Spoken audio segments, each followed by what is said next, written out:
Bienvenue sur DCA Watch. Cette semaine, le marché américain est entré dans une phase de consolidation. Le MACD a croisé son signal à la baisse, indiquant un retournement de tendance baissier. Et comme le SP500 est passé sous son EMA 13, cette consolidation se fait avec prise de bénéfices. Un repli sur la zone entre 4500 et 4800 points est tout à fait possible et même normal après un rallye haussier de plusieurs mois, mais en dessous de 4500-4600 points, on passera en tendance baissière. De son côté, le CAC 40 se maintient au-dessus de son EMA 13 et la tendance est encore positive à moyen terme. Mais le marché français et même européen devrait suivre la tendance américaine en début de semaine.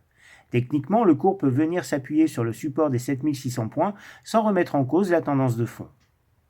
Si on affiche les vagues d'Elliott, a priori on serait au début d'une vague C, qui pourrait ramener le CAC 40 entre 6005 et 7000 points. J'ai réajusté le pattern avec les cours actuels et j'ai laissé l'ancien tracé ABC proposé fin 2023 en pointillé. Donc, selon ce schéma, on pourrait anticiper un repli des marchés d'environ 15% par rapport au plus haut. Si maintenant on regarde le VIX, l'indice de la peur, après avoir affiché un retournement à la hausse pendant plusieurs semaines, la tendance est désormais positive, amorçant un mouvement baissier des marchés actions. Mais pour que ce mouvement s'accélère, il faudra dépasser la droite de régression long terme qui est égale à 20, doublée par la Senkube d'Ishimoku en pointillé bleu sur le graphique.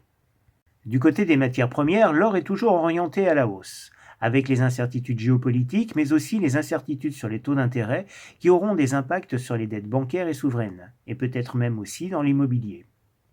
L'éloignement d'une baisse des taux dans un futur proche fait chuter les obligations américaines à 10 ans. La tendance est désormais négative, elles sont presque revenues au plus bas d'octobre 2023. Cela peut aussi donner des opportunités d'achat.